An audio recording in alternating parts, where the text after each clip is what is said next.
Olá, saudações a todos. Tudo a correr pelo melhor, o canal Explica Tuga traz-vos mais um vídeo de física sobre cinemática. Este é o exercício 6 da segunda fase do exame de Física e Química A do fatídico ano de 2022. A ideia de se fazer este vídeo surgiu-me porque, na altura que estava a resolver este exercício, apercebi-me que o poderia resolver recorrendo a matéria que não faz parte do programa de Física e Química A. Esta matéria é dada no 12º ano para quem segue a disciplina de opção de Física ou algures no ensino superior. Vamos ao exercício propriamente dito. Um avião-jato de massa M, em quilogramas, aterra com pouco combustível na pista retilínea de um porta-aviões, de acordo com a figura 7, que é esta que está aqui abaixo, e que não se encontra à escala. No momento em que atinge a pista, o módulo da velocidade do avião é 65 metros por segundo. Durante a aterragem, um cabo de retenção provoca uma desaceleração progressiva do avião na secção horizontal da pista. Admita que o cabo de retenção é responsável por uma diminuição de 91,5% da velocidade inicial do avião, mas sofre uma ruptura ao fim de 3 segundos e meio. Aos 7,8 segundos, o avião acaba depois por se imobilizar na secção inclinada da pista, ali mais à frente. Na figura 8, que eu já vou mostrar, apresenta-se o gráfico do módulo da resultante das forças que atuam no avião durante a aterragem em função do tempo. Aqui está o gráfico do qual se falava, módulo da força resultante em newtons no eixo das ordenadas, mas reparem que aqui isto está meio esquisito. Mas, se vocês se lembrarem que força é igual a massa vezes aceleração, a única diferença é que esta aceleração vem como um fator da aceleração gravítica da Terra. Considere que o avião pode ser representado pelo seu centro de massa, ou seja, é válido o modelo da partícula material e que as forças de atrito e de resistência do ar são desprezáveis. Esta era a questão que lhes era feita. Na aterragem, o avião percorre na secção horizontal da pista retilínea uma distância de 169 metros. No intervalo de tempo entre o 0 e os 3,5 segundos, o avião percorre uma dada percentagem do percurso horizontal retilíneo. Só vou pôr aqui um esquema da pista. Tem ali uma secção horizontal, depois temos ali uma zona inclinada. Vamos considerar aqui duas distâncias. Uma que corresponde aos 169 metros e que é a distância até à zona inclinada da pista, e outra é a distância percorrida pelo avião, que vou chamar aqui D1, até o cabo se romper. Aqui o problema é que os alunos do 11º não sabem lidar com uma situação em que temos uma força variável em função do tempo. Por isso eles tinham de se agarrar àquilo que podiam.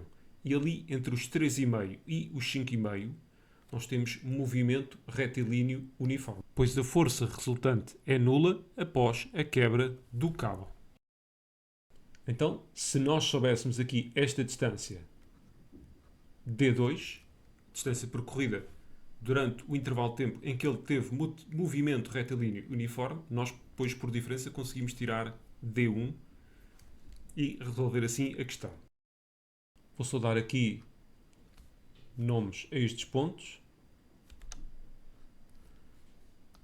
Nós sabemos que a velocidade em A, no momento em que ele aterra, é de 65 metros por segundo. Nós poderíamos calcular a velocidade em B. Eles dizem que se perde 91,5% da velocidade inicial. Nesse caso, vamos ficar apenas com 8,5%. Por aqui, um menos 0,915, o que dá qualquer coisa como 5,5 metros por segundo. Por outro lado, velocidade há de ser então a distância 2 sobre o intervalo de tempo. Sendo assim, D2 não era mais do que a velocidade de 5,5 metros por segundo, que vai permanecer constante até atingir ali o ponto C, vezes o intervalo de tempo entre os 3,5 e os 5,5, ou seja, 2 segundos, o que dá 11 metros, sendo assim, D1 seria igual então a 169 menos 11, ou seja, 158 metros. Eu fiz isto aqui um pouco a abrir, porque não é o objetivo deste vídeo. Se quiserem ver a resolução detalhada deste exercício, podem dar uma espreitadela ao vídeo em que eu faço a resolução do exame todo. Aquilo que eu quero neste vídeo é chegar a este valor dos 5,5 metros por segundo, ali, no momento da ruptura do cabo, e à distância percorrida de 158 metros, diretamente a partir desta zona em que o movimento é não uniformemente variado, ou seja, em que a força não é constante. Vamos lá. A isso então, a primeira coisa que eu preciso fazer é arranjar uma relação entre a força e o tempo. Ou seja, vou ter de escrever F de T. Já agora estou a admitir um referencial com início no momento em que o avião toma contacto com a pista pela primeira vez e com a mesma direção e sentido da aterragem. Vou então chegar ao valor do declive daquela reta.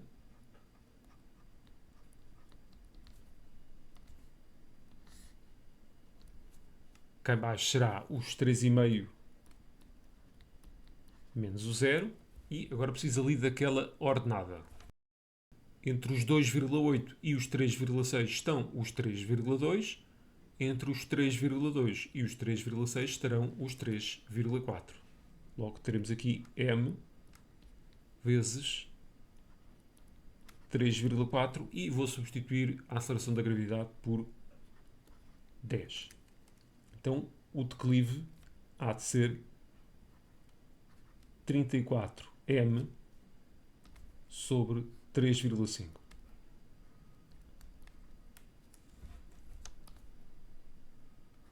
Y é igual a AX mais B, em que A será o declive. Eu aqui não usei o M para não baralhar com o M de massa. Sendo assim, a força em função do tempo será 34M sobre 3,5 vezes T. A ordenada de origem é 0. Nós sabemos, por outro lado, que força é igual a massa vezes aceleração. Sendo assim, é só cortarmos ali a massa e ficaremos com a aceleração. Mas ainda há aqui um pequeníssimo problema. É que o avião, quando aterra, ele vai sofrer uma desaceleração. Logo, esta força é negativa. Lembrem-se de uma coisa, vocês ali tinham módulo, não tinham o valor da força. Agora que já está tudo correto, então a aceleração em função do tempo é só dividir pela massa, fica menos 34 sobre 3,5 T.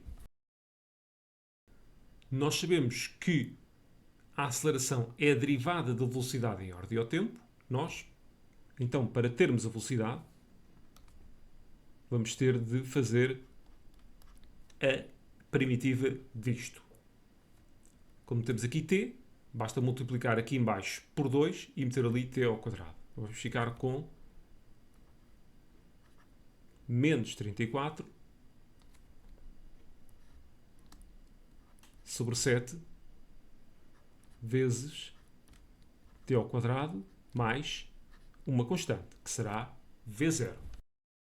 Porquê é que eu lhe chamo V0? Porque quando nós substituímos o t por 0, a velocidade tem esse valor. Bem, o que é o nosso V0? O nosso V0 é os 65 metros por segundo. Por isso, vou tirar aqui este V0 e substituir por 65. Vamos agora calcular o V de 3,5 para ver se está tudo bem. Menos 34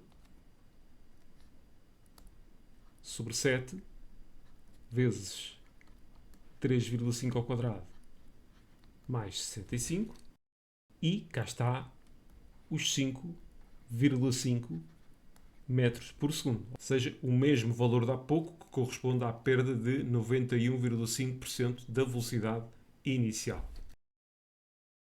Vamos agora à posição. Lembrar que a velocidade é a derivada de posição em ordem ao tempo, logo vamos ter de fazer novamente primitiva disto. Ficamos então com xt é igual, vai ter que ficar aqui t ao cubo, logo vamos ter que multiplicar aqui em baixo por 3, ficar menos 34 sobre 21 t ao cubo, primitiva de 65 é 65t, mais um x0. x0 porque quando substituímos o t por 0 é exatamente esse valor que nós obtemos. Só que no nosso caso, tendo em conta aquele referencial que estava aqui há pouco em cima, o x0 terá de ser 0. Sendo assim, vamos calcular o x de 3,5 menos 34 sobre 21 vezes 3,5 ao cubo mais 65 vezes 3,5 e cá estão os nossos 158 metros de há pouco. Ou seja, é sempre bom saber que, da parte do IAV, esta primeira parte do gráfico não foi posta aqui ao calhas. Ou seja, encontra-se coerente com os restantes dados. De resto, é um exercício mais ou menos básico dentro daquilo que se faz no 12º, partir de uma força que nos é dada em função do tempo e depois ir primitivando a partir daí até chegar à posição. Tome atenção que quando se primitiva fica sempre com uma constante, que neste caso aqui foi o V0, naquele caso ali foi o X0, que depois terá de fazer sentido de acordo com os dados do problema. Outros vídeos virão sobre esta temática, mas por enquanto ficamos por aqui. Podem fazer a subscrição do canal, ponham um like no vídeo, tem também as notificações para ativar. Beijinhos, abraços e apertos de mão.